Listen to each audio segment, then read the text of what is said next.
Hello and welcome back. It's my pleasure to welcome Michelle Chin from Citrix for our final presentation here at the DesignOps Symposium for today. It's called DesignOps Essentials No One Tells You. So I'm looking forward to hearing more. Over to you, Michelle. Thanks, Jelena. Thanks for the introduction. Hello, everyone. Good afternoon, good evening. Go ahead and share my screen.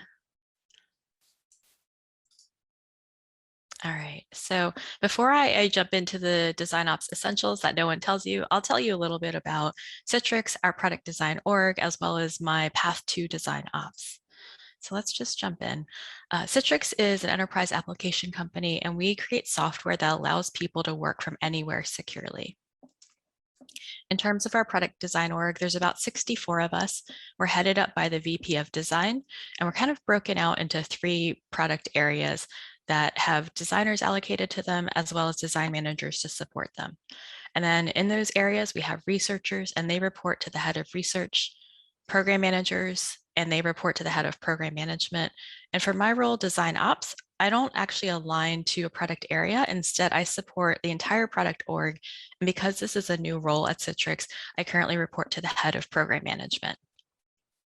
All right, so prior to becoming a design ops manager, I was a product design manager, and my role was kind of broken into 3 pieces: design strategy, people management, design ops, but it wasn't perfectly allocated in those 3 equal pie slices. The reality was a lot of times my golden design ops slice would shrink a little bit more and even a lot more. And this is kind of unfortunate for me because after a couple of years of being a design manager, I really like the operational aspects of being a product design manager. At the same time, all the other design managers on our team, we were all struggling to get operational initiatives done. So we were all being consumed by either design strategy type things or people management, which is totally fine, but it just didn't give us a lot of opportunity to do the design ops work that we wanted to do. So in thinking about knowing where my career direction was, my manager was like, what if we took everyone's design ops slice and gave it to one person? Would that allow the org to finally focus on some operational initiatives? And yeah, probably, right? Like the math checks out. So my manager went to our leadership just to say, hey, what if we tried something out like this? It did take a little bit of convincing and negotiation, but finally we were able to get the green light to go ahead and migrate me into a design ops management role. And super excited. So we were definitely working in uncharted territory, and that's kind of what my talk is about, is just kind of the 5 things that I've really learned that might not be as obvious, but are pretty essential to an up and coming design ops practice, especially if you're a design ops team of 1. And a lot of these things focus around communicating and building trust and confidence in the practice. So the first thing, decide on decision-making responsibilities. As you saw a couple of slides ago, that I'm kind of taking on a little bit of everyone's role. So some of the decisions that I'm making now were made by others before. So there's a little bit of gray area of, do I ask them to make the decision? Do I make the decision now that I'm in this role? How do we, get feedback and agree? Our team gets along fairly well, so typically we can, easily agree on certain things, but that organic decision making doesn't always work for high stakes efforts. So now that I'm working more holistically across the org, some of these conversations are a lot more high stakes, and it's not, it's really important that it's clear who is responsible for making decisions. So definitely not to say like, this is a dictatorship or people, have to fit into a one pattern. Definitely collaborate on who's accountable for making decision, as well as who's involved in providing feedback from the start, because that's really helpful. So some top tips: definitely be explicit on decision points and feedback points. So this is an example of a project brief that I was writing for another project. And in this, I specified all the steps and how management would be engaged if they're providing feedback. Are they a little bit more invested? Are they participating? Or are they just being informed? And this might look like a RACI model. I always actually struggle with the RACI model, so I kind of tweaked this decision chart to something that made sense for me, but definitely use something. You can even try a decision framework. So this is also something I'm experimenting with based on a couple of factors like cost, resources, time crunch, risk and impact. It might sway how you might need to have people weigh in and decide things, or how you want to get feedback in. So for example, we end of life the tool recently. We only had 3 weeks to do it, so there wasn't a lot of time to discuss. I ended up driving and leading that project, making a lot of the major decisions, but because it was high risk and impact if things didn't go well, I had to make sure that I had, a small team that I can gut check things with. And rather than really kind of allow for feedback from stakeholders, I kind of was like, we're on a time crunch, this is kind of how it is. But had we had like 3 months and the time crunch wasn't as high, maybe I could have allowed for a lot more feedback and pacing, and it would have gone a little differently. Either way, definitely look for opportunities to alleviate decision fatigue. So in my role before, I'm kind of helping all the design ops aspects, and those decisions used to be made by design managers before. So I try to alleviate those decision points when I can, so that way the design management team can weigh in on things that I really need them to provide their feedback on. So second thing, communicate everything. So like I said, you're definitely working on somewhat uncharted territory, and people are just going to be as excited as you. And they have different ideas and mental models of design ops. They might have gone to a conference like this. They might have read a Medium article or listened to a podcast. And it might be a little different than how design ops is going to run at your org. So they also might not fully understand what you're working on or how you're going about doing things. So this isn't as straightforward as creating designs or maybe wireframes or usability testing. This is a little bit more amorphous, so there might not be as familiar. So it's really important to kind of communicate what you're doing. And you're kind of by default, the design ops spokesperson. So really you want to use communication as a tool that helps build trust and confidence with the org. So some top tips on communicate as much as possible in different formats. Different formats resonate with people better and differently. So it's really nice to have multiple ways. So I'll talk about during our design shares, I'll give an update as to what's going on. I might send out some emails. I'll brief management to give them a heads up. I'll talk on Slack and just join some random team meetings just to kind of give people insight as to what I'm working on. The other thing is things that seem uninteresting to you might be very interesting to others.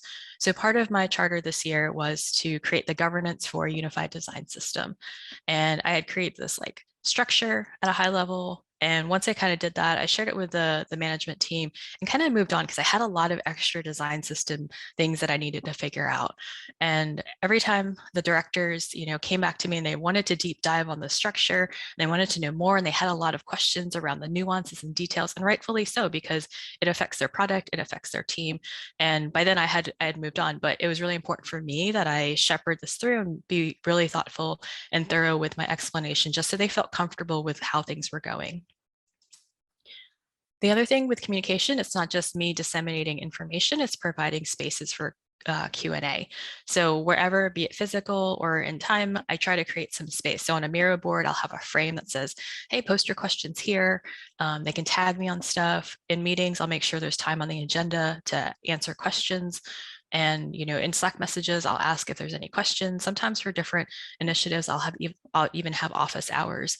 I think the big thing is to really be approachable for answering questions, because design ops is new. It's kind of a little unfamiliar, and you want to make sure that people understand the value of design ops and really appreciate it. So one of those ways is having those open Q&A sessions. The other big thing I recommend is having one-on-ones with stakeholders, and to really provide that open line of communication. So at least every other week, I meet with all of the design directors or the heads of the disciplines just to check in to see, how I could be helping them and making sure, they understand the initiatives that are kind of going holistically across the org. They're always asking how they can support me. So it's been a really great tool in helping mobilize some horizontal initiatives. Okay. The third thing, start small and scale up. So scaling can be daunting across an org. You definitely don't want to mess something up. And as you know, in this design profession, it's rare to get things right the first time. That's why we pilot. That's why we do prototypes. That's why we iterate constantly, do usability testing. So rather than starting big, you want to start small. Maybe start with an indoor plant before you grow into that large forest, because it buys you some flexibility. So you can make mistakes, pivot. You don't have to have all the answers from the start. You can try some stuff out, find the answers out later. It's just a good way to pace yourself before you tackle building a forest. So some top tips for starting small and scaling up. Definitely create pilots where you can. Pilots can scale and people are more okay with pilots, I've learned. So for example, when I was a design manager, the team I was working with needed a way to articulate their capacity and their work. So I was like, let's try story pointing. And I let them know that this is a pilot. They can, try it, see how it goes. If it doesn't work, we'll try something else. But this might be a good way to articulate our work. So they tried it. It worked out really well. And because it worked out well, we decided the director wanted to scale it up. So the people that we scaled it up to, the broader team, were more interested in doing this because a pilot had been done. So they said, okay, this one team, it worked really well for them. I can see it probably working well for us. So it was a really nice way to get people behind and bought in onto this way of counting capacity. So sometimes you can't create pilots, and that's okay. If that's the case, definitely try to get as much feedback as you can, from like end users who are using the process or being involved in process, stakeholders, peers. Any feedback you can get is always helpful than no feedback at all. All right, so fourth thing, create a backlog. So people will be inspired and want more. When I got into this role, my managers and I decided that I was going to work on 4 big initiatives for the year, so about 1 a quarter. People got wind of the 4 projects I was working on, and they wanted more. They were like, oh, if Michelle's going to do this, then she can also do this. It's also related to these other things. Oh yeah, remember that time we wanted to do this other thing and just didn't have time to do it? Like maybe she can take that on, right? So it was very exciting, but very overwhelming. The other thing is people understand design ops in their own special way. So I'd get a lot of questions of, doesn't design ops include random task? Or, isn't random task Michelle's responsibility? And sometimes, yeah, it is, but I'm kind of busy. Or sometimes, we didn't even know if it is something that I should be responsible for. And then sometimes it flat out wasn't my responsibility. It's like, no, that is totally not a design ops thing. So like I said, people understand design ops in different ways. So what we did, my managers and I decided to create a backlog, and that can really help you and others pace and define the design ops practice. So top tips, create a shareable backlog. So my backlog's in Miro where everyone in management can see what I'm working on, the progress of things. They can add to the backlog too. It doesn't necessarily mean that I will definitely do it, but it's up for consideration. And then in the cards, this is also really great for communication and visibility. They can click into a card and see exactly what's been done, if things have been in progress, where things are at. And it's just really nice for them to have that view. The other thing is obviously with any backlog, periodically review it. I've noticed that a lot of small ideas can be lumped into a bigger initiative. Some of the smaller things line up to an initiative that I'm currently working on. So for example, when we started using Figma, we needed to create components, but that kind of fell nicely with my design system project. And then I've also noticed that there are some really big ideas that I'm like, hey, that's a great 2022 thing that we can consider. So it's helping me with initiative planning for next year. Okay. So the other thing is look out for yourself and focus on your goals for the year. I think as design ops people and just creative ops people in general, we always love helping and trying to make things better and supporting with processes.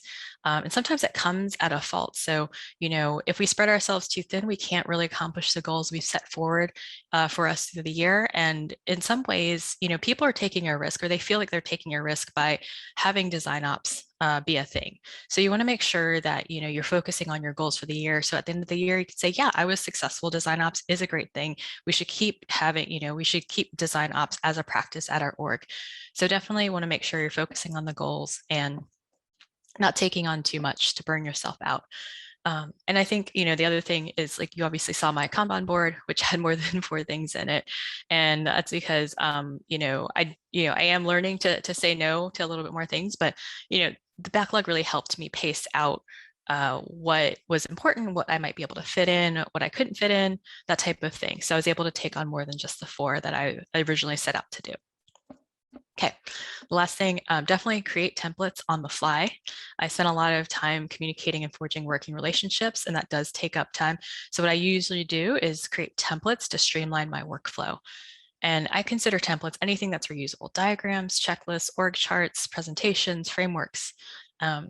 So some top tips: reuse anything you can find that's reusable, make it reusable for you and others. So I found this Envision design system hierarchy of needs that I really liked. And I was able to create one in Miro, repurpose it a couple times for anything that I thought needed a maturity level, a maturity model to help illustrate my point. And because it's created in Miro, I can copy and paste it easily. Others can copy and paste it as well. So frameworks don't actually have to be tangible things. I really like this book by Lisa Welchman called Managing Chaos. She talks about creating a digital governance system, and she kind of focuses on this framework of policies, strategies, and standards. So I've applied this to anything I can. So in terms of a design system governance, our policies are coming from the company, legal, accessibility, our strategies are our approach for this year, our approach in general, and standards are those like governance processes, like how does a component get added to the design system, and even those like specs around component usage and guidelines. We also are a team that runs Unsafe. So we have an innovation and planning phase. And when we came up with a guidebook, the backbone of that guidebook is based around policies for the company and the SAFE framework, as well as strategies for our approach and why we have an innovation and planning phase. And the standards are a playbook for whoever is facilitating that innovation and planning phase. The other top tip is iterate and evolve and share the template so others can benefit too. So I've created a lot of playbooks in Miro as a way to get a lot of information out to the PD org and in a fun way that's consumable and engaging, and it's really done well. So I've made a couple, probably like a dozen or so playbooks in this format. And because they've gone so well, I created a template that anyone can use. And it's really helpful for other teammates to create playbooks as well. Also have a collection of assets that you can quickly jump from. So I'm in Miro a lot, but maybe you might be in another tool. And I just collect all my favorite diagrams, the ones that I reuse a lot, some frameworks, just to give me a starting point to make my job a little bit more efficient. So I'm not spending too much time creating the actual output, that I'm really focusing on the content, and I have those jumping points to start with. The other thing is that they don't have to be masterpieces. This is my template for creating a course on our LMS, and it's completely just post-it notes, and it's scrappy, and it works for me. Maybe someday I'll make it of a little bit more higher fidelity, but it's doing the job for me right now. All right, so that was a lot covered. Have a couple minutes left. So the big thing to sum it up: decide on decision-making responsibilities, communicate everything, start small, scale up, create a backlog, and create templates on the fly. I think the big thing, all in all, definitely celebrate team wins. That really helps confirm that trust and confidence in design ops. What you're doing is change management, and change is hard. We've had to change a lot in the past 19 months definitely in ways we weren't expecting to, weren't prepared to, maybe didn't even want to. So even changes that we do at work, even if they're for the better, it is hard. So definitely when your team wins, you win, design ops wins. And it's important to keep that in mind. So I do have a full Design Ops starter kit posted on Medium, and definitely happy to stay in touch here. I will be at a Q&A session afterwards from this talk. And on Thursday, I'm launching a podcast with my friend called UX in Real Life, or UX IRL, where we talk about what UX is in real life, because we know it's not all just puppy dogs and rainbows. So yeah, thank you very much. Wow, thank you, Michelle. That was amazing. Such practical advice and insights and frameworks and toolkits, everything. So thank you so much. I think the big takeaways for me were just, creating boundaries for ourselves, giving ourselves permission really to create those boundaries and see them through, protect our time, because ultimately that benefits the team as well. And then over communicate. And these can be keys to our success. So thank you so much for this, this session. What a way to wrap us up. Like Michelle said, we won't be having Q&A here now, but you can head to the lounge immediately after this session to chat with Michelle further at the Meet the Speaker Roundtable session, and she'll take your questions there.